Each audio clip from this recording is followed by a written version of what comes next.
Good afternoon, everybody. Welcome to the second symposium in our series on artificial intelligence. My name is Jin Park, and I have the privilege of moderating today's panel. Yesterday's symposium focused on AI governance, and we discussed a lot of important and urgent topics related to artificial intelligence. And today, we turn to another urgent topic, AI bias. We often assume that artificial intelligence as a machine is neutral and free from human prejudice. Yet researchers have shown that AI systems can inherit, reproduce, and even intensify human biases because of the data they are trained on and the design choices behind them and the ways they are used. These biases raise critical ethical questions not only about technology, but also about our values, our decision-making, and our relationship with intelligent machines. So today we have two speakers who will address these important issues. Each speaker will speak about 25 to 30 minutes, and then we will have a short break, and we will open for the discussions with the speakers and from the questions from the floors. So without further ado, let me introduce our first speaker.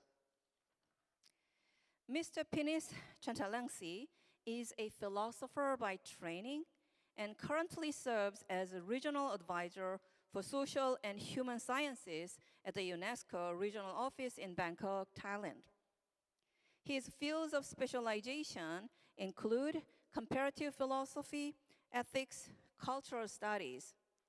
His work focuses on the role of the social sciences and humanities in sustainable development and ethics of science and technology and human rights and inclusion.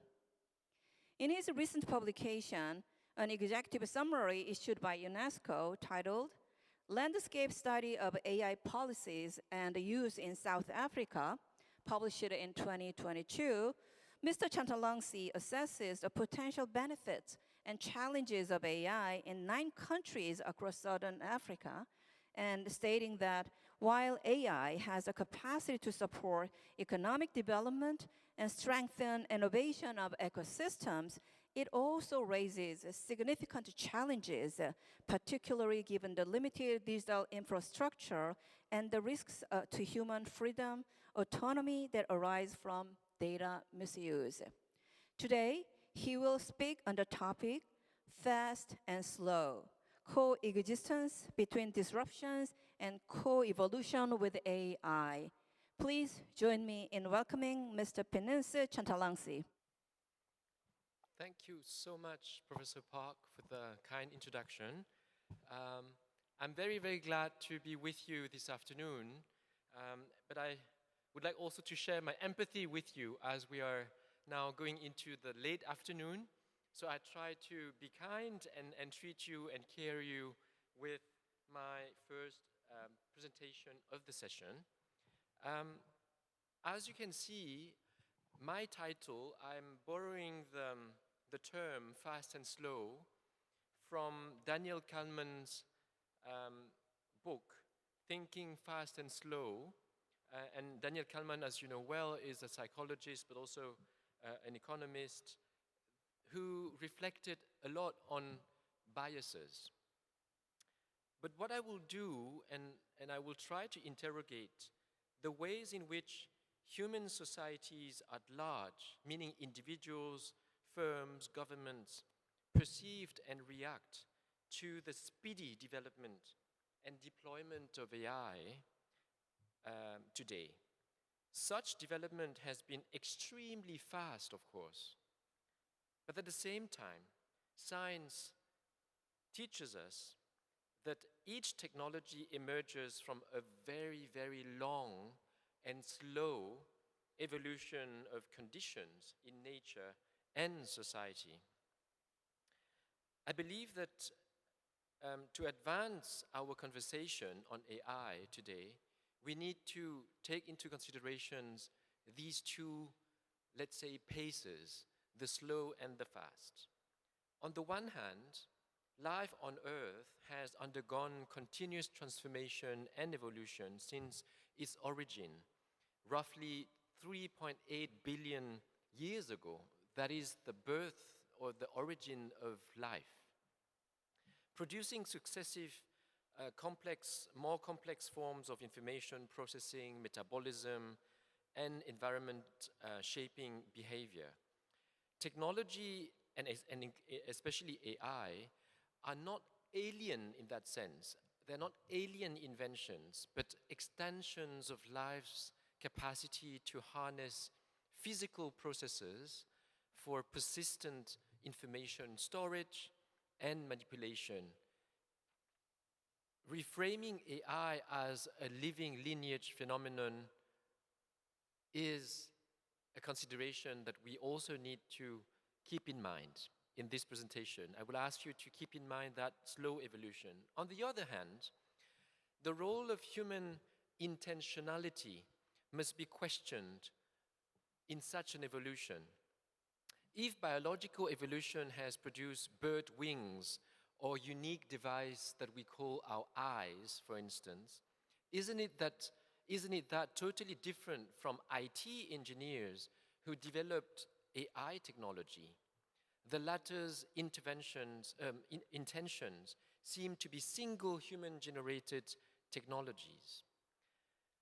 Thus, philosophical critiques treat the rise of computational systems as a major disruption to social and psychic individuation, raising urgent ethical questions about attention, memory, and collective agency. What is it that, in this particular context of two paces, what is it that essentially is threatened that we need to preserve as human, as an imperative? To examine this question, I will refer to two thinkers. One is Sarah Imari Walker, an American astrobiologist who published a wonderful book called Life as No One Knows It in 2024. She is reflecting on AI technology as the result, I would say a natural result, of this very, very long evolution of life. On the other hand, I will also interrogate the French philosopher Bernard Stiegler, who has reflected a lot on the notion of disruptions, this other pace which is interrupting this long evolution. Let us start with the first dimension. Complexity in biological systems has repeatedly generated new kinds of persistent information media. For instance, genetic code, nervous systems, languages, even institutions and political institutions. Technologies, including computation and AI, are successive materialization of such a same trend, meaning an engineered media that extend organisms' capacity to store, process, transmit, manipulate information across scales and times. Framing AI as part of an evolutionary continuum emphasizes, therefore, on emergence, contingency, and functional analogy between biological and technological information systems. It also interrogates the concept of intentionality and human essence, all the concepts of dignity, freedom, free will, when it comes to reflecting on humans-machines interactions. If new technologies and the way we interact with them are, quoting, natural, between quotation marks, then it results, and as a result of a long bio and technical evolution, is there any place for ethical considerations and morality then? Who are we, humans, to judge today what is to be preserved and perpetuated for us, meaning for the next generations in this long evolution? So this radical question can find some echoes in Bernard Stiegler's work on the notion of disruption and individuation. So Stiegler thinks that computational capitalism reorganizes attention, labor, and also individuation. He diagnoses epistemic and affective entropy, meaning, in his word, a kind of disorder or chaos produced by attention extractive systems, which dissolves shared symbolic culture and weaken the conditions for collective responsibility and individuation. Bernard Stiegler describes disruptions as a technological and socio-economic process that fundamentally reorganizes collective life by altering our attention, our memory, our modes of individuation, producing what he calls pathological effects when left to market dynamics. So this diagnosis reframes AI not only as a continuation of life in a long evolution of 3.8 billion years, but it also simultaneously identified as a force that can erode social capacities developed over human history. It transforms attention into a commodified resource through algorithmic capture and engagement maximizing architecture, generating concerns for mental health, for instance, also for diminished capacity for sustained reflection. In this sense, disruption concentrates decision-making and normative power in the hands of techno-economic actors. Professor Tae-Won Park called them the super elite, who control infrastructures, producing new asymmetries that limit democratic control and steer societies towards lock-ins and path-independent futures. Now, with regard to facing this analysis by Stiegler, I'd like now to engage in the ethical discussions that is at stake. And this is important for UNESCO because I will end my talk about the role of UNESCO and the multilateral system in this particular context. So you have the long evolution and disruption as described by, on the one hand, Sarah Emery Walker, and on the other hand, Bernard Stiegler. How do we now reflect on the co-evolution then? The rise of AI reshapes how minds and societies develop by changing the very environments that sculpt attention, memory, and learning. AI-driven attention economies fragment, sustained focus, and rewire cognitive habits, producing path independencies that steer social learning and influence long-term evolutionary trajectories. Our biases that are amplified through the system and algorithm can also in turn influence the long trajectory of human evolution. As everyday interfaces with AI prioritize immediacy and engagement, individuals face new strains on psychic health with potentially diminishing capacities for individualized or personalized or personal reflection, with consequences that compound across generations.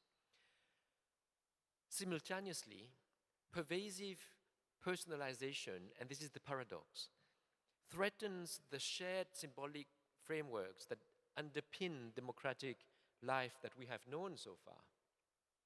When algorithmic curation atomizes publics into isolated informational niches that self-sustain, because of algorithm and biases, individuals that self-sustain individuals as separated atoms, the common ground required for collective deliberation, civic education, but also intergenerational transmission of norms faces risk of erosion.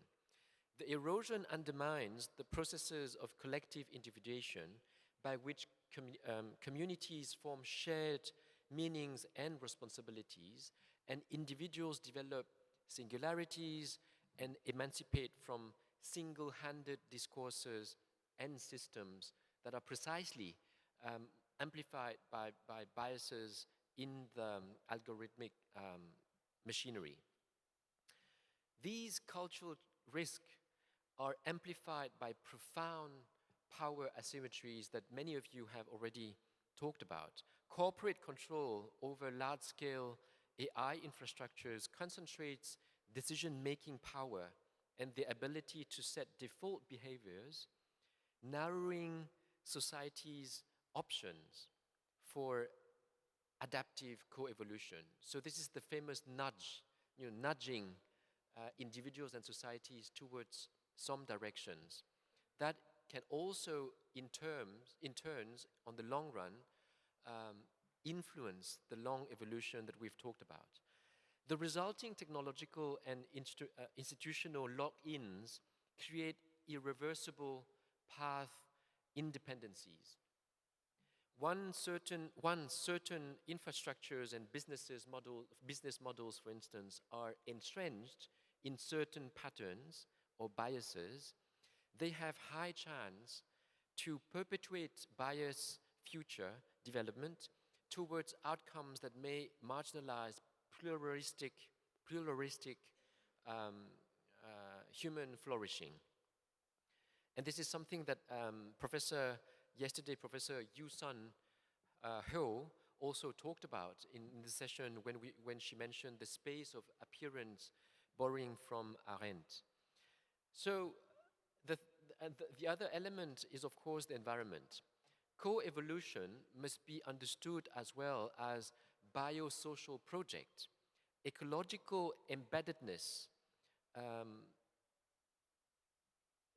of AI has also to be reflected against the planetary boundaries and multi-species impacts. So to promote long-term planetary and human flourishing rather than short-term extractive gains.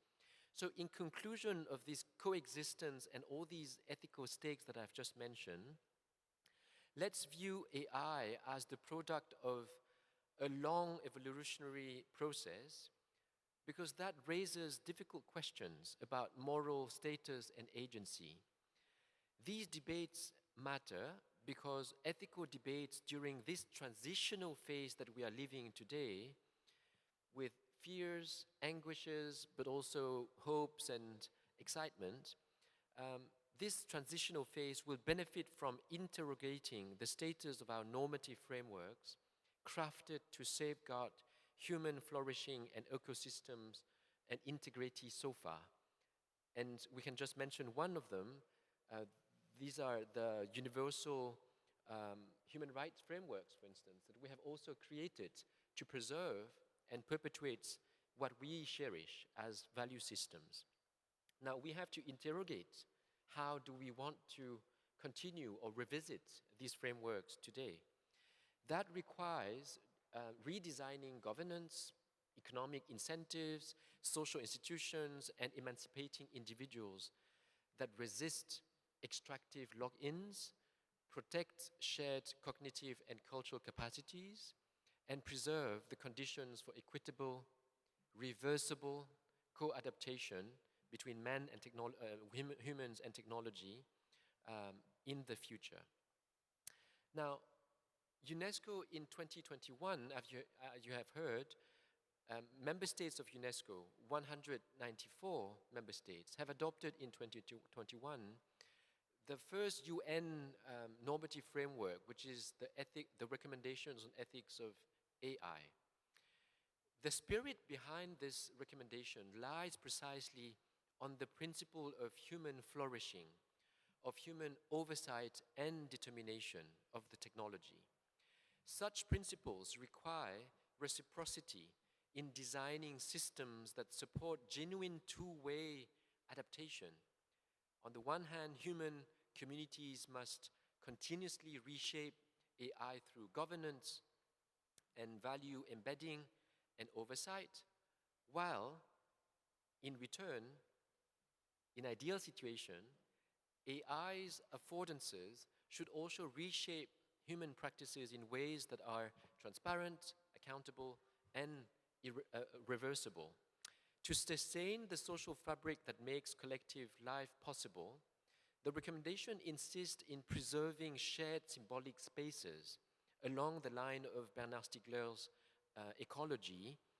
And these are, for instance, schools, public media, libraries, communal rituals that Professor has talked about just before, that carry collective memory, enable deliberations, and transmit norms across generations. But the value of Stiegler, and also highlighting the value of human sciences, the humanities that we are talking about, he's even more radical in his analysis, because he points to some even more important issues that are at stake in the face of increasing human interactions with AI. That relates to stewardship of scarce cognitive resources. Attention stewardship calls for regulations and business model changes that end incentives to monetize distraction and instead favor interfaces and algorithms that scaffold sustained reflection, deep work, civic engagement. In this perspective, concentrations of technological power must be checked through distributed governance.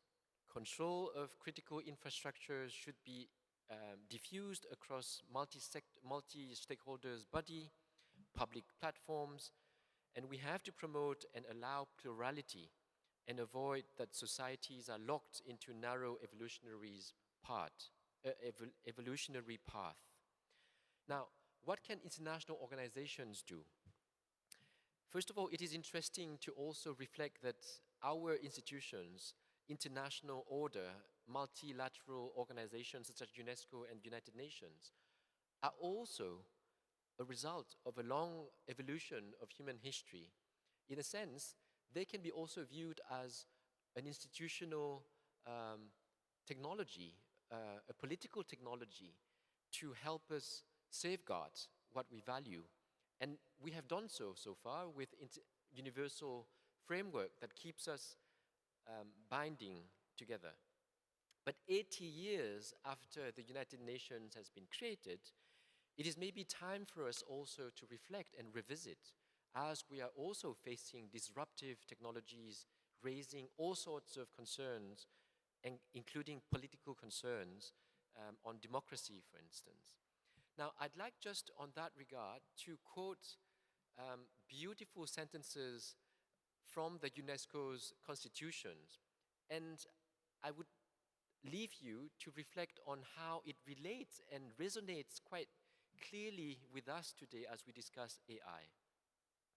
So in the founding text, the foundational text of UNESCO says, and I quote, "The ignorance of each other's ways and lives has been a common cause throughout the history of mankind of that suspicion and mistrust between the peoples of the world, through which their differences have all too often broken into war."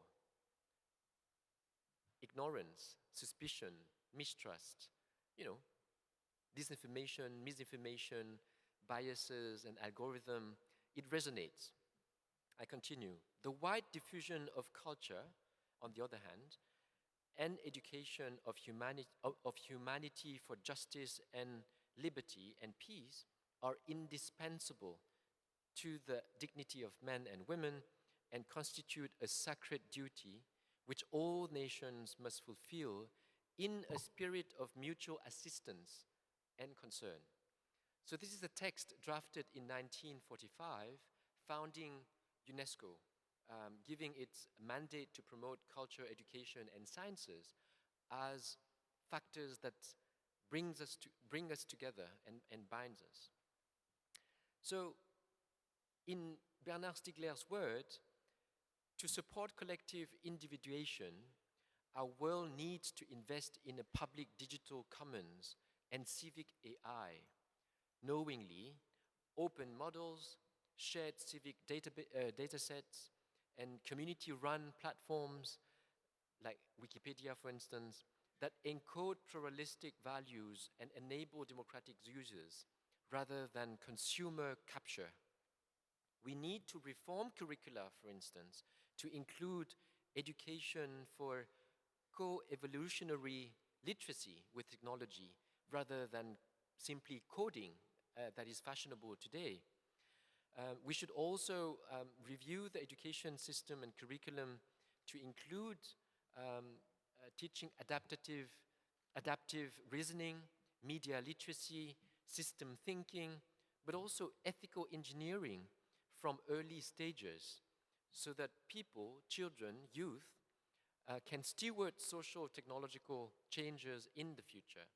Finally, we are called upon to explore and set up modalities through which organizations and governments conduct algorithmic impact assessments with long horizon scenarios that analyze second and third order effects on attention regimes of all of us, social individuation, labor ecosystems, and ecological systems, coupled with mitigation plans to prevent harmful lock-ins.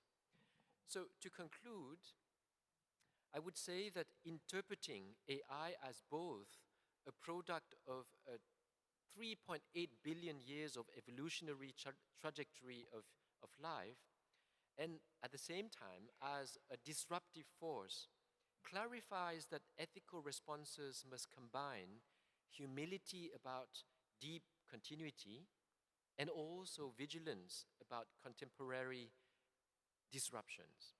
Human AI co-evolution should be intentionally steered through institutional design, regulatory interventions, and cultural practices that protect shared symbolic capacity, manage attention, and distribute control.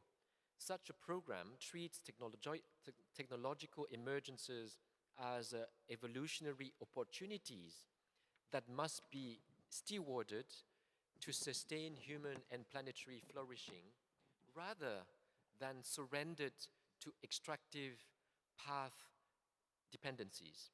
The most difficult questions remains then, who can make this happen? With our multilateral and global institutions at hand, the one that exists today, how can we make use of them efficiently as we speak? UNESCO also needs you as scientists in the social human sciences, to also ask your governments, ask your institutions to make use of these existing multilateral systems to help us steer this positive co-evolution before it is too late. Thank you for your attention.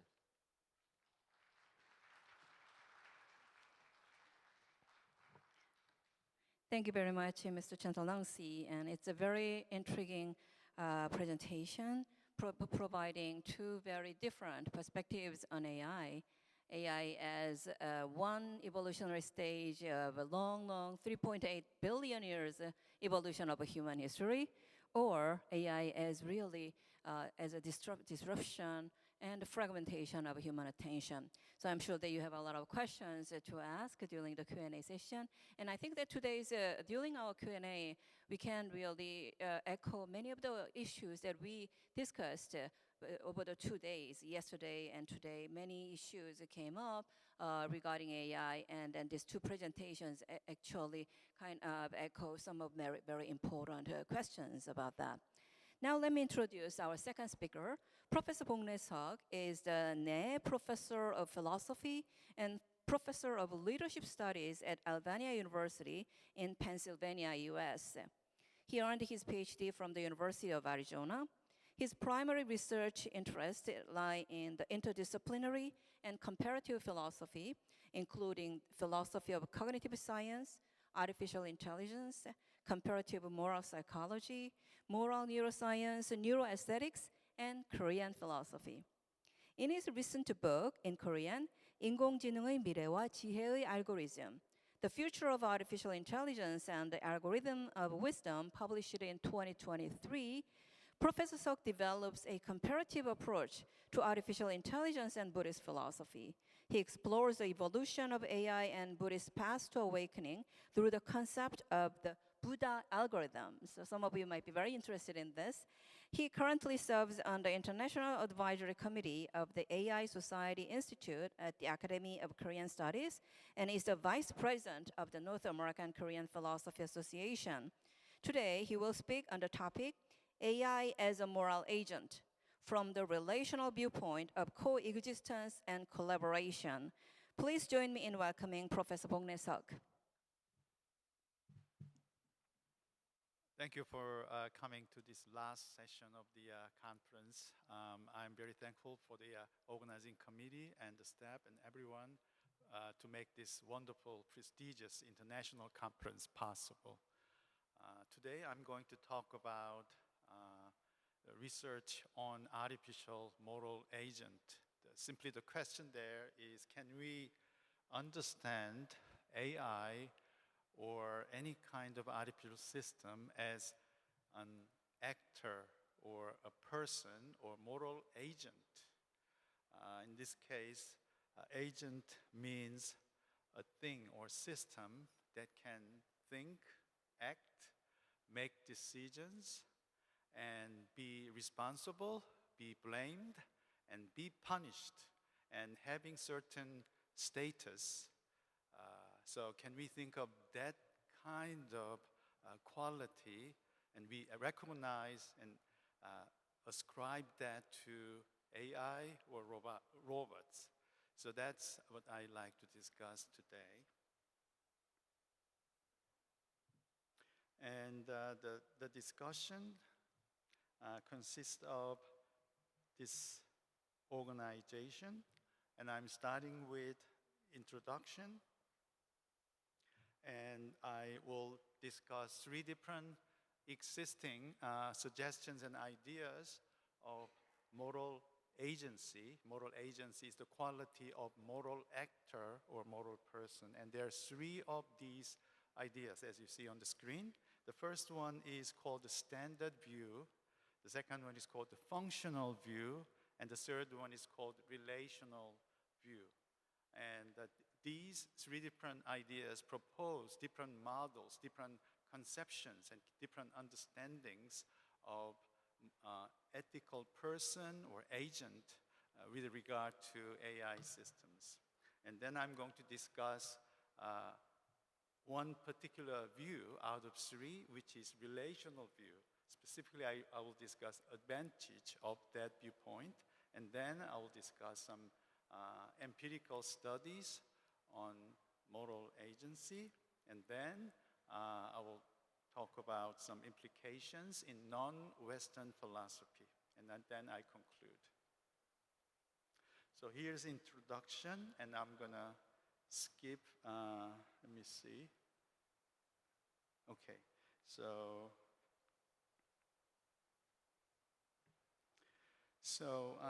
sorry about that. I'm going to the last one. Okay. So although systems of AI are designed and programmed by human beings, some systems behave as if they have their own ways of thinking, desiring, and decision-making that are perceived to be the work of independent systems. Simply, they can be understood as agents, right? Systems that can think and act and make decisions. They are not just machines designed by human beings, but also independent agents that can make decisions on their own. So the question there is, can they become a moral person or moral agents? So these days, AI technology is advancing rapidly, and just this year I heard about agentic AI, which is slightly different from the discussion that I have today. But the whole idea there is AI is not just simply processing information, but also making decisions. So that will be another big change in AI industry, as I believe. So the question there, I'm going back,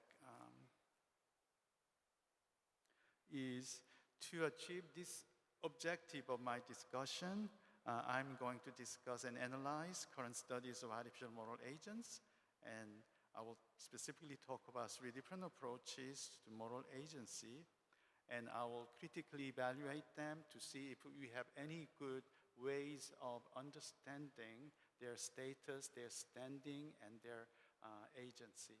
And typically the idea there is these are systems that do not have emotions, do not have any type of internal psychological states. Of course, they have some informational processing states, but they do not have any beliefs or desires, and they don't have emotions, and they're probably not going to understand ethics and morality. So how can we give them a certain ethical standard? That's very skeptical and pessimistic. So do we have any positive understanding of moral agency of robotic systems?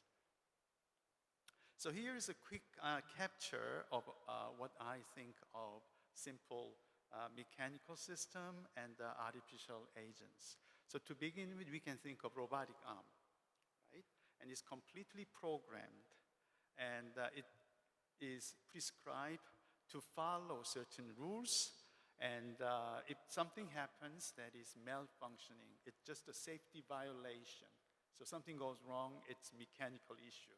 But on the other hand, we can think of advanced AI with certain kind of information processing capabilities, such as autonomous AI, making some decisions on its own. Then what happens is, it's not just a mechanical system, it's an actor. Actor is different from behavior. It's quite different thing. And if that happens, we not only talk about mechanical issues, but more importantly, we can talk about responsibility and blameworthiness, and also moral violation. So probably this table explains the difference between some kind of physical change and mechanical process and decision making. When you go to decision making, it's a totally different dimension, and we can talk about moral violations. So, what are the existing theories of artificial moral agents? The first theory is called standard view. Standard view is typically the traditional understanding of agency. So I'm going to read the whole sentence. The first approach is standard view, which identifies the ability of receiving moral evaluation and taking moral responsibility by laying down specific conditions of being a moral agent, moral actor. According to the standard view, a system with particular inner states, which is very important, such as beliefs and desires and intentions, motivations and expectation, anticipation, and will. So all these internal states combined with the causal efficacy. Causal efficacy is the power to produce certain kind of behavior, kind of action. So if any system having these type of things, we can call it an agent. The best example is human person, I think. Now, if we go to that direction, we have several scholars, including Johnson, in his 2006 article, saying that to be a moral agent should have inner states. That's quite important. Because if we think of action, we always look at where does that come from. The thing that causes the action, not just behavior, should come from inside. And not just inside, it has specific type of psychological states, internal states. And that is our general understanding of action. So that's what standard view says. Now, one example I can say about this view is, for example, judicial system. we have something called the mens rea. Mens rea is Latin term, criminal mentality, and that follows this general direction of understanding action or agent. For example, a person with conscious understanding and voluntary will commits crime, then the person is morally responsible and punishable. So that's really important principle in criminal justice. Now, the second view is functional approach. Standard view has some issues. I will talk about that briefly before I go to functionalist view.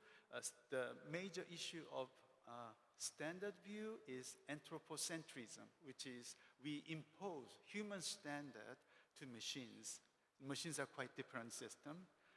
Therefore, we, in a way, ascribe the highest standard that any machine can possibly satisfy, because AI or robots have some internal states, but these internal states are quite different from beliefs and desires and intentions and motivations.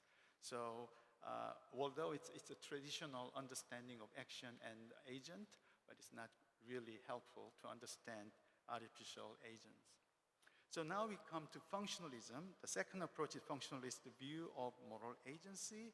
The functionalist view defines agency from perspective of how a system can act and react to external conditions without specifying their inner states to the level of human psychology. So the advantage here is they don't talk about beliefs and desires. They talk about certain type of functions that helps the system successfully interacting with the environment and making decisions and act on certain things. So they usually list three different conditions: inner activity, autonomy, and adaptability. So inner activity means a system can interact with the environment. It's obviously important. And autonomy means independence. System should be able to make decisions on its own. And the third thing is adaptability. So it should be a system can change its states and functions on the basis of its independent interaction with the environment. So these are general conditions of a functionalist approach. So any system can satisfy these conditions. We can say, hey, that's an agent. That's not just a mechanical system, something that can act and make decisions and be punished. So that's a functionalist approach. And one of the advantages of this approach, as I explained, is to avoid anthropocentrism, and that's a good thing. However, in the second paragraph, the functionalist view has some critical limitation, which is called the responsibility gap. So I'm reading the second paragraph. However, the functionalist view needs to deal with the responsibility gap because agency, the quality of being an agent, and responsibility, the quality of being praised or blamed, are not linked via attributability and inner states that are identified for particular action. The responsibility gap exists in artificial systems. So here is what I say in the situation. So when you talk about agency or person, it should come with attributability. We have to attribute that action back to this origination.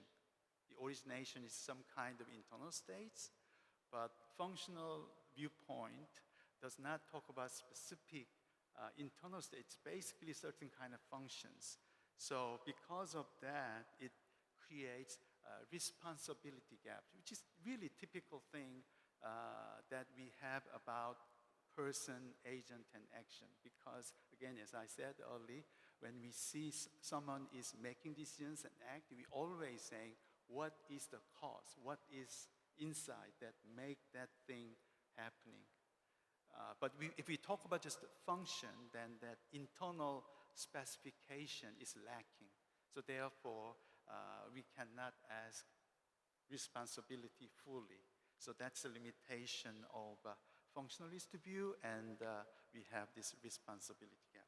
So what is happening here is that these two traditional viewpoints, standard view and functionalist view, do not seem work for us to understand the agency or the quality of a moral actor on the side of artificial systems. So do you have any other options? Finally, we have relational approach. So here we go. According to the relational approach, robots of AI systems have moral agency, not simply because of their cognitive states and functional abilities, but because of the way they interact with human beings and the way they cooperate with human beings to come to support moral and social values. These sound very abstract, I know, but it's really the beginning. So why don't we see things from the perspective of certain relations and interactions instead of certain type of internal abilities and internal states? That's the whole philosophy behind relational view. So here, relationalism, it's a new terminology, refers to this new approach in robots' moral agency, moral standing, and moral rights. It is an open and interactive approach that focuses on how artificial systems interact with human beings in a social, relational context. I heard many of these things during the conference yesterday and today. So really have to think about how we interact with these artificial systems, and that's the context we can recognize, we can understand their moral agency. Excuse me. In contrast to the property-based approach, where certain group of cognitive and affective properties define the qualities of moral agency and moral standing in isolation, the relational approach brings in the social and interactive dimensions of moral agency. I guess this is a really important sentence that really captures the whole idea of my presentation. So what that means is the traditional view, standard view, and functionalist view is really ontology. It looks at what the system has in its own. So do they have some ability X, Y, Z? Do they have some internal states X, Y, Z? And from there, certain accent behaviors come out. So these are the questions we ask. But if we're going to this side of picture, relational approach, they say, wait a minute, we don't do that. We have to think about some kind of an interaction and relation. So if we do that, then we may have some good understanding of artificial moral agent. So here is a big quotation by Cetra in 2021 article, a quote, rather than ascribing moral standing on the basis of characteristics of the entity, yes, right? That's basically the idea of standard view. That's a property-based approach. The very fact that we relate with other entities become the basis for obligations and claim for moral consideration. As with the traditional types of relational theories, what matters is not necessarily whether or not the others are like us, or if we ourselves reflect in them, but rather how these others become actors in our social structures with which we interact. In robot relationalism, the fact that we relate to robots is taken as an indication that these entities are, in fact, nodes of value due to these relations, end quote. So that's the whole idea of relational approach, and here's a quick diagram to show these three different views. So first of all, we have standard view, which is ontology-based theory, property-based theory. So we have to look at that system itself, and we check out whether the system has certain kind of properties. In the functionalist view, we look at the functions. But they both have some issues, specifically responsibility gap or anthropocentrism.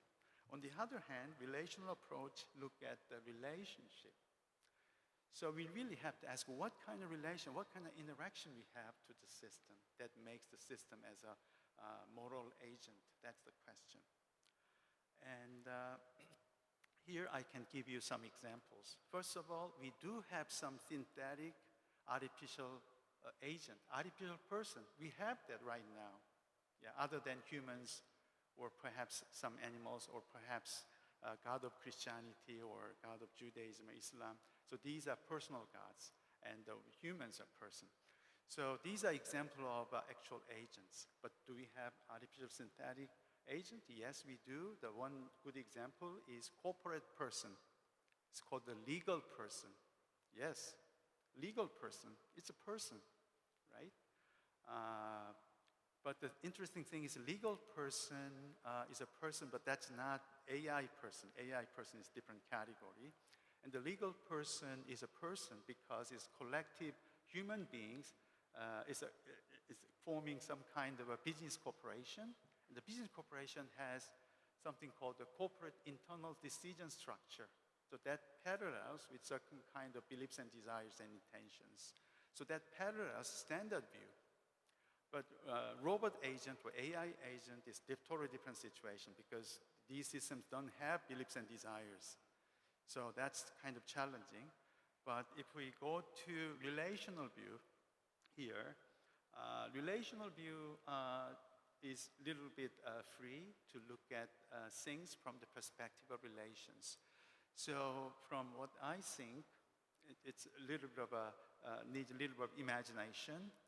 The closest one that I can think is credit worthiness. So for a person to borrow money from bank, the person should show credit, right? So I have this credit, so I can borrow money from you, the financial institution. Now, credit doesn't come like this, no. The credit history is required. So think about credit history. Credit history means the person is borrowing and interacting with other members of society and gradually build up history, the history of interaction. That's the idea of relationalism. So we have AI and robots interacting with us, and we observe their behaviors. And at some level, their autonomous decisions reach out to the level of a meaningful relationship. And that's the point we ascribe agency. So agency is not a matter of property, inherent property, no. It's a relational property. So that's the idea of a relational view, and because of that, it can avoid any type of anthropocentrism, and it may avoid some responsibility gap. Because once the machines and AI and robots reach out to the level of enough relational interaction and reach out to the level of moral agency, then they are responsible in some way. Now, there's another interesting advantage of taking relational approach is that relational view can provide a broad perspective of how the notion of moral agency and moral responsibility can be understood in the system's interaction with human users, owners, from the viewpoint of social interaction and moral community and practical and normative consideration of artificial moral agency. So in this case, we have to think about the whole system, whole environment of interaction. And that's where this whole idea of moral agency comes from. So that's more ecological approach to moral agency. And I just summarized two different viewpoints. Basically, it's something that I discussed already. So it's ontological perspective or perceptual perspective, more a priori approach or empirical approach, and more relational approach against more intrinsic approach. So that really compares two different viewpoints. And then we quickly look at empirical studies of agency. So what do people actually think of actor or agent? And there are several studies by Gray and Wagner and many social psychologists. And according to them, artificial systems do not have the full array of qualities of moral agent or simply agent, because according to them, any agent has two different variables. One is experience of affect, the ability to feel emotions. That's one side. And the other side is ability to act voluntarily. And of course, AI robots don't feel emotions, so it's a zero. And in terms of acting, it has little bit in the middle, as you see in a small graph above. However, the interesting study performed recently is that these robotic systems, in the context of human-machine collaboration, so it's collective context, human subjects can recognize robots' agency. So that is very interesting psychological observation. So that what that means is we actually see these artificial systems' moral agency in the context of a collaborative interaction. That's what that means. It's amazing, isn't it? Now, going to the non-Western side, if we see some of the major intellectual and religious traditions in Asia, which is Buddhism and Confucianism, we see many of these discussions. So I'm starting with Immanuel Kant and his really crystallized image of moral actor, which is autonomous human being making decisions on the basis of universalizable rationality. That's the notion of actor in Kantian philosophy. But if you look at Confucianism, we see role-specific, relation-specific moral agent. So we can think of brothers and sisters, uncles and nephews, all this array of social relations that define who they are as moral agent. And the famous Confucian scholar Roger Ames said that it's not human being, it's human becoming, meaning human beings are not completed individual entities. No, we are evolving and changing individuals as we interact with other people. So that is really the spirit of Confucianism. And of course, Buddhism is also seeing things from the perspective of interactive, contextual context. So the main idea is pratya samuppada, codependent origination. If you study Buddhism, you understand what I mean by that, which is basically everything do not have inherent existence that doesn't exist. Instead, all things are codependently arising. So that's the idea of sunyata, the emptiness. So from that perspective, we understand why and how relations, interactions are important, understanding moral agency. And on top of that, I will give you one simple example that understands that kind of perspective. In South Korea, when they have a smartphone in South Korea called handphone. Smartphone in United States called cell phone. So do you understand the difference between cell phone and handphone? Cell phone is ontology, what that thing is, independent of us, right? Its own self-enclosed system, that cell phone. But handphone is our hand is there and the phone is there. It shows the interaction between hand and the phone, right? So I realized that how much Korean culture and philosophy is dependent upon that perception of relationalism. So that's another interesting thing. And finally, I will talk about this and then I conclude. So there are some actual scholars of artificial intelligence mentioned the importance of this element of moral agency. For example, in a recent paper, Kim and Strodler in 2023 paper argue that assigning role obligation to robots is a good way to understand and regulate artificial moral agents. They state that the Confucian notion of robotic agency, quote, is superior to the robot rights perspective because rather than being adversarial, it is team encouraging, end quote. So they really contrasting the traditional viewpoint of moral agency to the more relational-based, role and relational and interaction-based approach.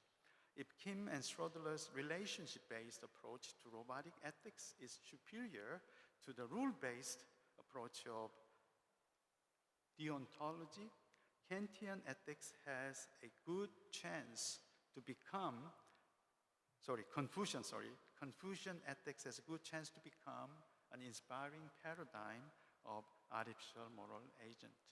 Therefore, the notion of relational agency and the communal nomos notion of Confucian moral agent can provide a useful and practical model for AI ethics and artificial moral agent, specifically in the context of relational viewpoint of artificial moral agency and responsibility. And the term communal nomos is my own term. It really shows that self-governing autonomy is actually, in this context, relationship-based. So it's communal nomos entities. And that's the good viewpoint to understand artificial moral agency.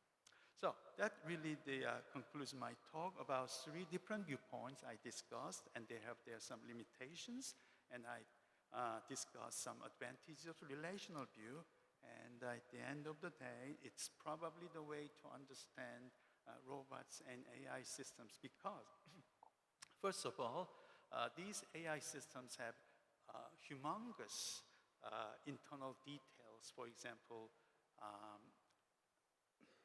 GPT-3 has 175 billion parameters, 175 billion parameters, and that's one of the reasons they draw a lot of electricity. Yeah, that's one of the things. Now, GPT-4 has 10 times more, 1.75 some trillion parameters. Yeah, right?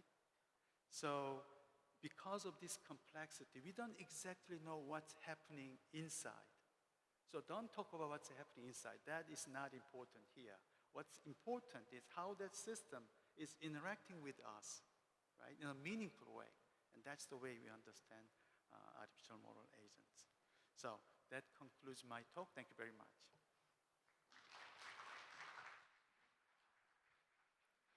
Thank you so much, Professor. So this is a really intriguing talk. We have to think about what it means that artificial intelligence has an agency. So we will take a very short break, so then you can have a bio break, and then we can have a question and answers in a refreshed mind. So it's 4:37. Let's come back for 45. 8 minutes. Okay, everybody, let's get back to our discussion. So we heard 2 very intriguing presentations. In a way, I think that the presentations are complementary. So Mr. Chantalangsi presented 2 opposite views about AI. On the one hand, there is the idea of AI as a kind of one segment of a long evolution of human history, 3.8 billion, and just AI is a part of it. And as he mentioned, Sarah Walker's work says that it is not that technology is replacing life. AI is life. So if we look at from that perspective, then there comes the issue about how about ethics and morality. So Mr. Chantalangsi proposed the opposite view by using Bernard Stiegler's idea of AI is an interruption, and it kind of fragments our attention. And he concluded,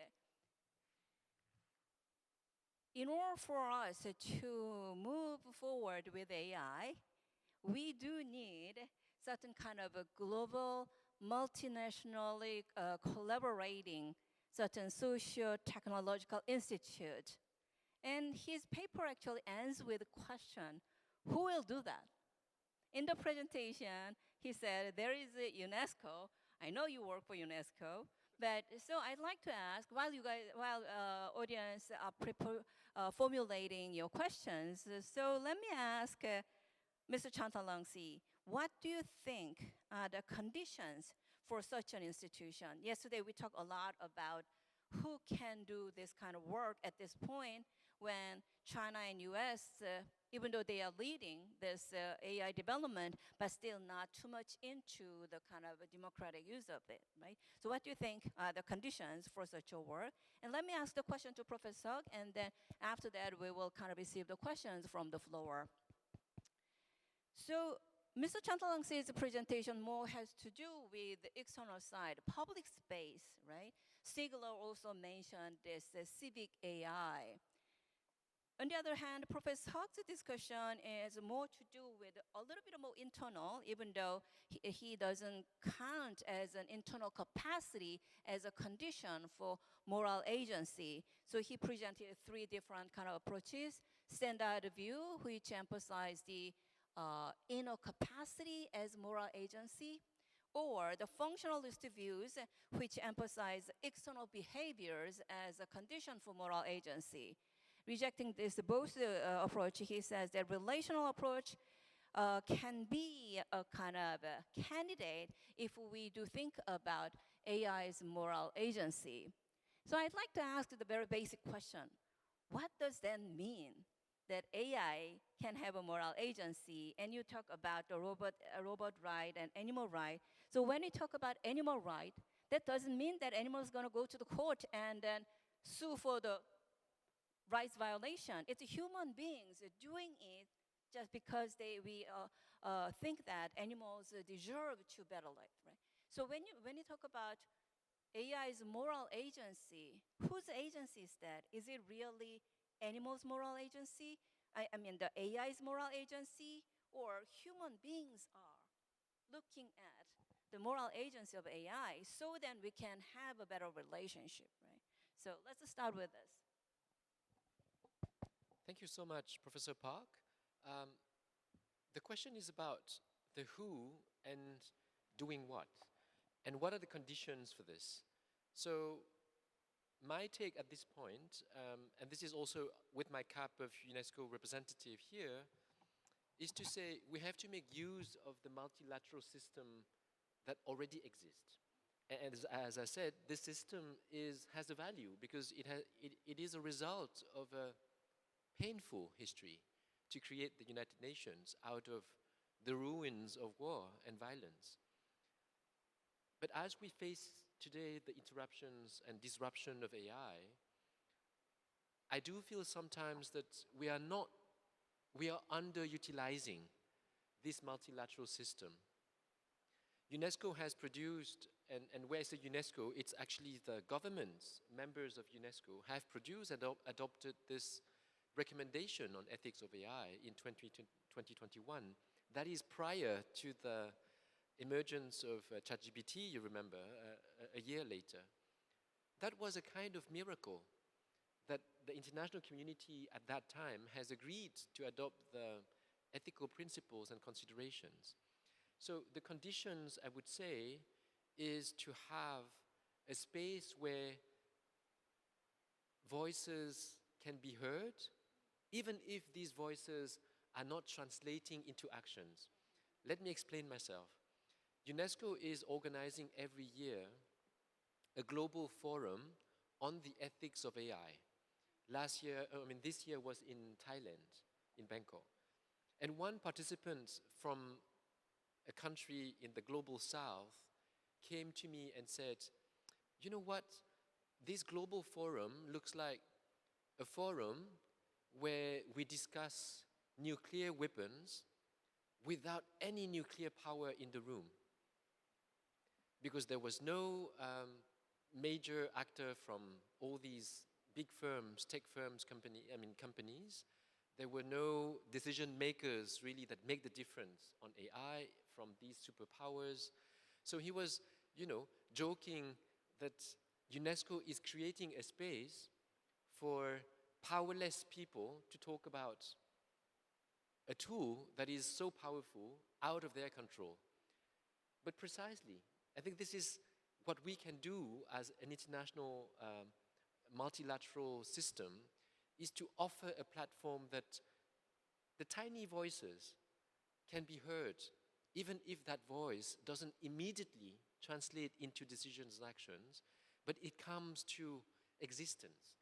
Without these global platforms, even these tiny voices would not be able to be heard. So it's not ideal, but this is the instruments that we have at hand. It belongs to every one of us, the United Nations, and we need to make use of this in a proper way and not underutilizing it. Thank you.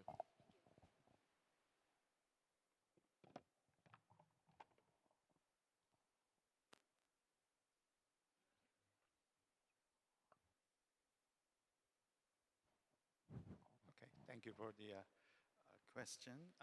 It's one of the major headaches in philosophy and AI, I think, to understand the quality of actor, not just the mechanism of artificial systems. And the question there is this the agency or the quality of actor at the level of animals? I don't think so. Or is that the level of God? Yes, God meaning something called a personal God, like for example, God of thunderstorm. No, that's not agent God, but usually Abrahamic monotheistic religions have a God of person, which is not human being, but has some quality of action and decision making. So it's neither animal nor God and nor nothing. So somewhere in the middle of nowhere, we have to find out the meaningful model of AI's agency.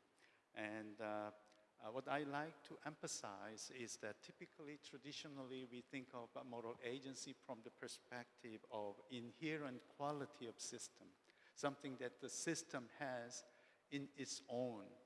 It's called ontology, its own thing. It's not the matter of seeing agency, but the matter of giving agency from our perspective.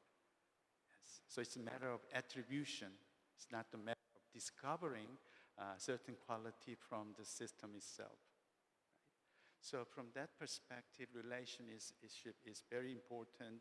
And some people say, if this is the matter of ascribing and giving, then there's some chance of illusion on our side, because human beings are very intriguing species where we see agent in a lot of unnatural things, like the statue or some kind of tree or some objects. We see, oh, that's an actor, and some people fall in love with those kind of things. So in those cases, it's a deception or illusion. However, in most cases, as we see each other, as we see different things, we can see the meaning of relation or interaction. So we cannot give agency to a thing right away. No, we need time to interact. We need time to interact, and as we build up that kind of relationship, we understand what that thing is, and we understand, oh, that may be independent system making certain decisions. So that is what I'm suggesting. And we have many interesting examples of illusions, such as color. Colors don't really exist. It's a creation of human brain. So maybe at the same level, maybe perhaps agency is that kind of concept, that all these things are just a natural process of physiological, informational processes. But in some of those cases, we see a meaningful differentiation. So that is the category of agency. So the really important part of that is, first of all, we do have some artificial examples of agency. I mentioned that earlier. It's a corporate agency. It's a legal person, in Korean called 법인. 법인, right? That's Korean. That means in means human. In means person. So we are able to give those non-human artificial entities, we're giving them the status of agency. So the question is, why not? We can give other things agency from different perspective. So that's what I'm thinking, and it's one of the big things in artificial intelligence, but hopefully we can kind of make certain conceptual foundation to understand what these things are. So it's a totally new thing. AI is totally new thing. AI is helping us or maybe harming us, right? But it's all in some way up to our interaction. It's not up to us because it's so powerful, but in our interaction with the AI, we may have find a way to identify what that thing is and to understand their agency. Thank you. You would like to say something more? Okay. So anybody have any questions? Yes, Professor Kim. Okay.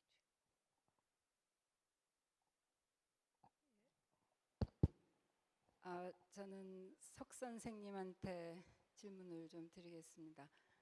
그 모럴 에이전시 문제 관련해 가지고 서양 철학에서 보면은 그러니까 근대 들어서 이제 그 개인의 존재가 부각이 되면서 예전에는 이제 그 개인의 자유의지가 신의 자유의지에 종속돼 있다. 그러니까 인간의 과연 자유의지가 있느냐 이 문제가 굉장히 중요한 문제로 부각이 되었던 것 같아요. 근데 이제 신이 철학의 그림에서 사라지면서 결국 이제 개인이 어떤 자유의지의 측면에서 그래서 내가 내 주체가 되어서 소위 moral agency가 해서 오토노미 차원에서 autonomous individual의 그 will로서의 이제 그걸 가지게 되는 건데 지금 이제 선생님은 AI에 대해서 moral agency로서 말씀을 지금 릴레이셔널한 관점에서 이야기를 하고자 하는데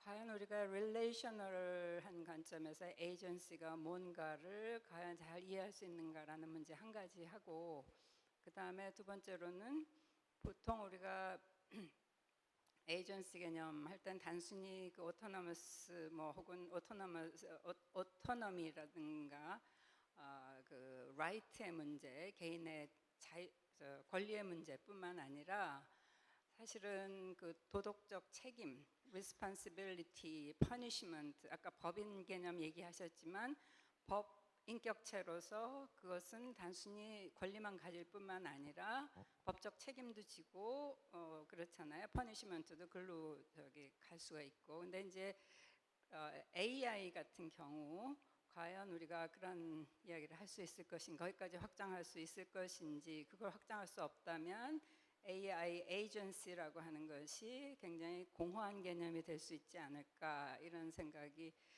들거든요. 그래서 우리 아까 연자제 얘기도 권 선생님 말씀하실 때 나왔지만은 사실 relational self 개념으로 우리가 가게 되면 연자제 개념도 저절로 따라 나온 거거든요. relational한 것들이 책임을 져야 되고 하니까. 그래서 이게 간단한 문제는 좀 아닌 것 같아요. 그래서 선생님 그 문제에 대해서 어떻게 생각하시는지. 예. 네, 감사합니다, 김 교수님. 말씀하신 대로 그 책임성 그리고 잘못된 결정을 내렸을 때 그 벌을 줄 수 있는 것, punishability, 영어로는 culpability라고 하는데 그 내용이 사실은 이 moral agency 문제에 있어서 가장 중요한 문제이거든요. 그래서 제가 이제 간단하게 제 생각을 정리해 보겠습니다. 첫 번째로 기본적으로 우리 그 인간들의 상식적인 수준에서는 기계에 대해서 벌을 준다는 그런 게 직관적으로 이해가 안 됩니다. 그래서 실제로 사회 심리학에서 이렇게 측정을 했을 때 사람이 기계에 대해서 뭐 기계가 잘못됐을 때 막 벌을 주고 이것은 이제 이해가 안 되는데 아까 제가 프레젠테이션 할 때 잠깐 언급을 했었는데 일단 그 기계를 콜렉티브 인바이먼트 그러니까 인간과 협동을 하는 그런 환경에 나왔을 때에는 그 사람이 물론 이제 거기 협업을 하니까 사람이 있을 거죠.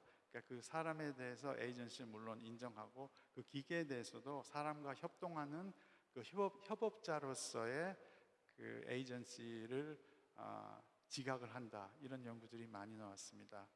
그래서 이제 그것을 유추해서 본다면은 만약에 이제 그 벌을 줄 수 있는 가능성이 있다면은 그러니까 그 협업하는 사람과 기계가 함께 벌을 받게 되겠죠. 그러니까 이제 기계만 딱 따로 내서 이걸 벌을 준다든지 그것은 개념적으로 좀 맞지가 않는데 왜냐하면 제가 계속 그 릴레이셔널리즘을 말씀드렸기 때문에 이 기계 자체를 갖고 에이전시가 있다 없다 하는 것은 약간 어불성설인 것 같고 기계가 항상 어떤 인간과의 어떤 관계를 유지하는 그런 그 시각에서 에이전시를 갖다가 이해할 수 있기 때문에 만약에 뭐가 잘못됐다면은 기계와 그것과 함께 협업한 사람이 이제 같이 어떤 특정한 벌을 받겠는데 만약에 벌이라 해봤자 뭐 이제 시스템을 종료시킨다든지 기계 같은 경우는 아니면은 뭐 협업자가 인간이니까 인간도 약간 거기에 합당한 어떤 벌을 받게 된다든지 그런 이제 생각을 해봤습니다. 근데 이게 이제 약간 일단은 전반적인 이론적인 모델로 제시가 되었기 때문에 그 벌칙에 관한 문제에 대해서는 좀 더 이제 논의가 세밀한 논의가 필요할 거라고 생각을 하고 일단은 이제 제 생각을 정리해봤습니다. 감사합니다. 예, 감사합니다. 펜머클럽 교수님.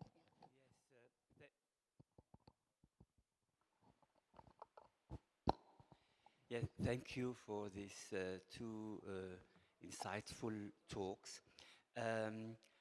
All what was present in the first lecture given by Professor Chantalansky was completely absent on the other in the other lecture.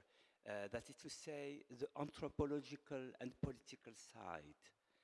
And Professor Seok, I was just wondering if it is possible to speak about responsibility without mentioning the political and anthropological side.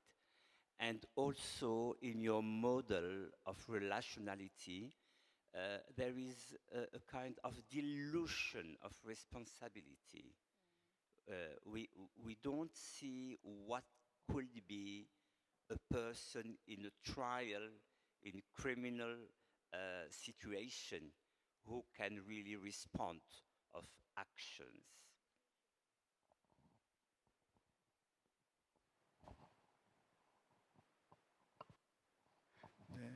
Thank you for your very insightful question. As you mentioned, when we talk about responsibility, responsibility is not limited in certain specific actions and behaviors. It has broad horizon of social and political implications. And the one that I just talked about is just the beginning. And we need to talk about this broad context of social political environment. There always be deceptive maneuvers by large corporations and super elites that you mentioned and also discussed in yesterday's talk. So the whole idea there is this is information technology and engineering, and it should be, that this is my own personal viewpoint, and I think you all also agree that it should be part of humanities because it's not just a tool. It also affects us. We become more like AI, but AI should become more like us. And in between, we have politics, we have economy, we have environment, we have capitalism, we have war, we have healthcare, right? Most of these things are interconnected. This huge network of system could be more than 1.75 trillion parameters, more than that, right? So we have AI, but we have more complicated network outside of AI. And that is the opportunity for humanities in some way. So I absolutely agree. Even though my presentation is quite limited, I didn't mention this whole horizon, but we really have to discuss, as we discuss moral agency of systems, we have to include that discourse of politics and social issues. I absolutely agree. But again, that is something we need to discuss more. So, but thank you very much for your intriguing and insightful question. Thank you.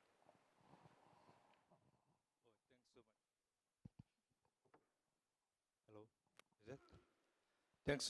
Thanks so much for inviting me to have a wonderful chance to share your idea and probably my simple and very raw ideas. I'm going to remind you one of the Nobel Prize laureate Daniel Kahneman, the slow and fast thinking. Mr. Charangman, you might be interested in this already. Well, in his theory, we all know that humans have two kinds of mind. Fast thinking and slow thinking, and fast thinking is more like calculations, and versus slow thinking is more reasoning, pause and deliberate and decision making. Well, I'm interested in whether AI can think slowly, like a second system, and it gives human reasoning in depth, and it's conscious and a sense of responsibility. So we live in this age of artificial intelligence that can imitate almost all possible human thinking, analyze, calculate, and even generate what looks like reflection. I don't know whether it can really reflect something or not, but it can imitate. So my question is, can a machine reconsider and its own assumption, and it weighs meaning or value the way humans do when more and emotional stakes are involved?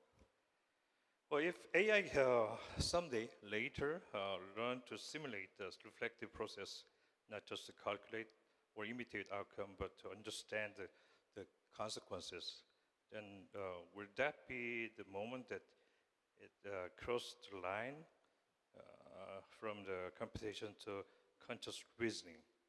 And it could be any of you guys or both of you want to share your own deep thinking, slow thinking ideas. I'll be really appreciate. Thanks so much.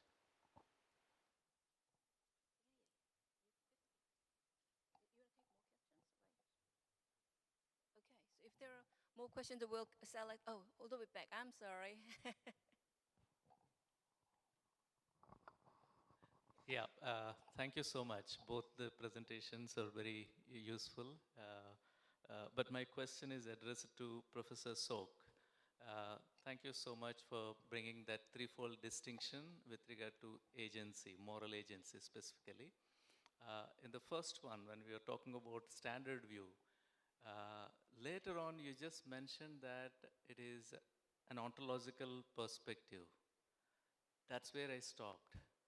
Because ontological studies in the recent past understand in twofold way, substance ontology and relational ontology, right? So it's probably the standard view is staying with substance ontology, and it's not taking relational ontology into consideration. So if it takes that, then the relational perspective that you are offering, that you want to support, is very much with ontology. And yesterday I was responding to our keynote speaker, I was mentioning about on relational ontology, which is very important now, especially when we look at the relation between AI and human. So that's number one. Number two is, this is more interesting because you brought in Buddhism into discussion. Especially, you spoke about pratitya samutpada. Pratitya samutpada can be understood in terms of relational ontology, but it's not external relations. Okay? It is a constitutive relation.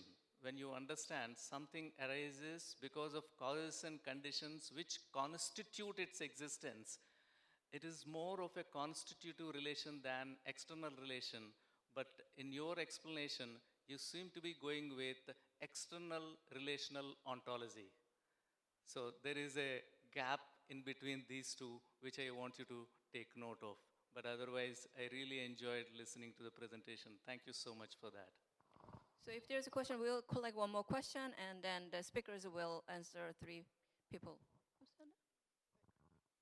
Yes.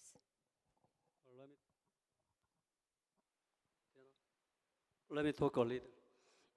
I am Director General for Humanities and Social Science in NRF, Professor John, and my major is commercial law, law school professor. I have some questions. legally, accountability is for humans. Legally, accountability is for humans. But accountability for non-human beings, AI, is hard to understand. Yes, one question. That's all.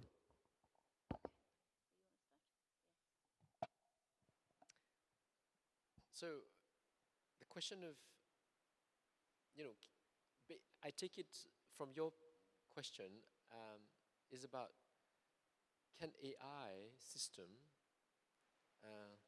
reasons? In other words, can AI comprehend or understand as we understand, as we define, comprehension together as humans? I'd like to maintain a statement that I've heard one day that I found brilliant, explaining AI, and that statement is, AI calculates but doesn't understand. I'd like to believe that even in ChatGPT 50, we could still maintain that statement.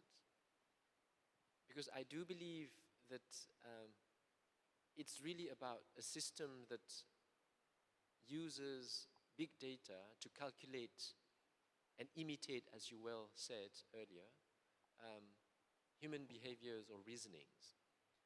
But I do not think that the comprehension aspect as defined, as you are talking about ontology and the inner part of human being, I don't think that is replicable mechanically into AI. That is the first part of my answer, is that I hope that we can maintain, even in ChatGPT 50, that the system calculates well, better than us, but doesn't understand in the literal sense of understanding and comprehension. Secondly, what I feel is extremely important in this relational, dynamics that you've mentioned, is how do we cultivate, apart from interaction with the AI, how do we cultivate and nurture our capacity to think from the younger age, like Professor Ben Makhlouf yesterday mentioned. From the very young age, we have this extraordinary capacity to reason and to ask questions and to also to contradict. How do we meaning governments, schools, curriculum, how are we going to prepare this? And this is, I think, more important than, understanding whether AI is going to take over. It's how do we prepare our generations and our young generations to really even perform better than us in terms of understanding, reasoning, building relations and deliberations, having doubts and having hesitations. These are the kinds of qualities that I think will transform the education system as a whole. But I'm not sure that we are up to the speed at the moment. The education system is still perceiving AI as being very powerful, very speedy, and the system is lagging behind and needs to catch up. I don't think so. And interestingly, in the report that UNESCO did with the Thai government, that is called the Readiness Assessment Methodology on Ethics of AI in Thailand, one recommendation I find extremely important and interesting was under education sector. And it says, because AI is so prevalent, is so present and pregnant today, the education system and curriculum needs to invest more attention in traditional disciplines that cannot be found in, our relationship with AI, meaning, development of creative thinking, development of critical thinking, quality education in the classroom, interactions with peers and with the teachers. So the Thai report, insists a lot on nurturing this new old education that is really central, because we can't find that in the interaction with the system. So education is not about adding information, because that is taken care of by AI better than us. So the teacher has to also reform themselves to have that capacity to develop and nurture these kinds of capacities and competences that are so much vital in the future. Thank you.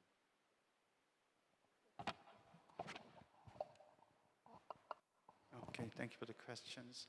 I'm going for the first question. Daniel Kahneman's slow and fast thinking is system 1 cognition and system 2 cognition. And that's a really interesting division of the way we think and make decisions. The one thing that popped on in my mind is to think of something along the line of new development in AI. It's called the HRM, hierarchical reasoning model, hierarchical reasoning model, and that uses 2 different processes. The one is more detailed and quick and regular process. The other one is kind of slow, and that really parallels with Daniel Kahneman's idea. So one of the advantage of HRM is uses less energy, and it can be very effective, and that can solve some of the issues of a more conventional system, which is, what is that, HBM, high broadband memory. Yeah, that's something that Jensen Huang's company produces right now. That draws a lot of electricity. So again, it's combination of those processes that make AI more efficient. So that's quite interesting kind of a connection application of something that we learn from how human mind and brain functions, and apply that in AI context. So again, mind went through this whole process of evolution, and because of that, there are many advantages that we don't know. So as we study mind, we understand AI. We understand AI, we can understand mind too. So it's kind of mutual process of understanding. So thank you for the question. And the next question the professor asked was about ontology. So I agree.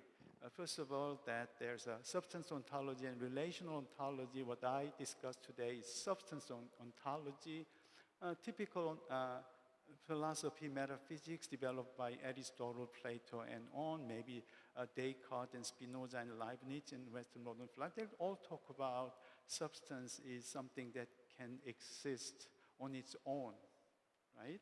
So that is the general perspective of standard view, but relational ontology could be different. So that's something that I discussed. So thank you for clarification. And also talked about codependent arising, Pratya Samuppada, and it's a huge network. So the one I discussed is very simple bit of this whole network, which is our interaction with machine. But to think about this interaction, we have to think about other previous conditions, right?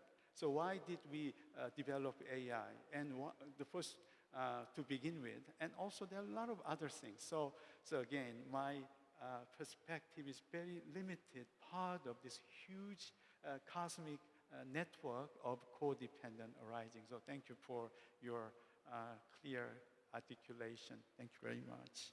And really the last question that Professor asked was accountability for human beings. I basically agree, right? We are accountable, we are responsible. However, the reason we discuss AI accountability, AI responsibility is because AI become more autonomous. Now, first of all, why AI become more autonomous? Well, AI technology advanced, yes. But on the other hand, that's because we need that. We need that autonomous functions. For example, Tesla's autopilot system. So making its own decisions, of course, humans monitor the motion of the car most of the time, but in certain situations, car makes its own decisions. And we expect that, and we want that. And that's why we have these kind of systems right now. So autonomy is the key. Because of that capability, at some point we have to ask certain accountability, even though these are not human beings. So that's my answer to the question. Thank you. Thank you. So at this point, I'd like to kind of take our discussion to the really foundational level. In other words, this is a panel on bias, and we all know that the AI bias has various different layers. Obviously, there is a data collection, which is meaning that the data are collected by only certain group, so some groups' data are excluded. And there comes a kind of algorithmic design by the AI company, and their kind of lobbying, and the computational capitalism, all these big, big names. But at the bottom, there are a lot of everyday users, like myself. So when we think about AI bias, and if we take it as a problem we will have to deal with, how would you address this issue? What would be the, how would everyday users engage with this issue? And that also involved education, and we are all educators, but I'd like to hear your voice because it's on a bias, and bias is so thick and deep, and there might be not much that individual can do, but there should be some way that we can try to deal with this issue at that level. Thank you so much, Professor Park, for bringing this issue of bias to, let's say, a political question. And I'd like to do that with you. So you said the users. Yeah. I'd like to ask here, who has trained AI? Have you trained AI machines? Can you raise your hand? 1, 2, 3, 4. So my other question is then, are you using Google Map? Who is using Google Map? Yeah, so you have trained AI, right? By using AI, we train AI. And this is what is interesting for us, because we are victims in a certain point of view, because we're victims of the biases. At the same time, we are also participating in the multiplication and systemization of those biases. And I think this is something that is quite unique in the history, where we feel the sense of losing control of agency, in this particular case, to somebody, somewhere. And this is something that is extremely, it can be a great source of panic. My answer to this, and I will come back to Bernard Stiegler's proposal. In his term, he said we have to nurture our milieu, our environment. And this is why I mentioned earlier, we have to nurture our local community life, libraries, local shops and trades, schools, municipal lives. And this is where it could sound like not really powerful, but I do think that on the long term, if we don't nurture our milieu, this is the major threat that I feel on the long term, because then it means that the extractive industry will continue with our consent and participation in the acceleration of that. So the cultivation of the milieu is, for me, a very, of course, very slow, but very needed and vital thing that we have to do. And this is why education is, of course, at the core, but we need to be aware and also reform and transform education in accordance with this speed.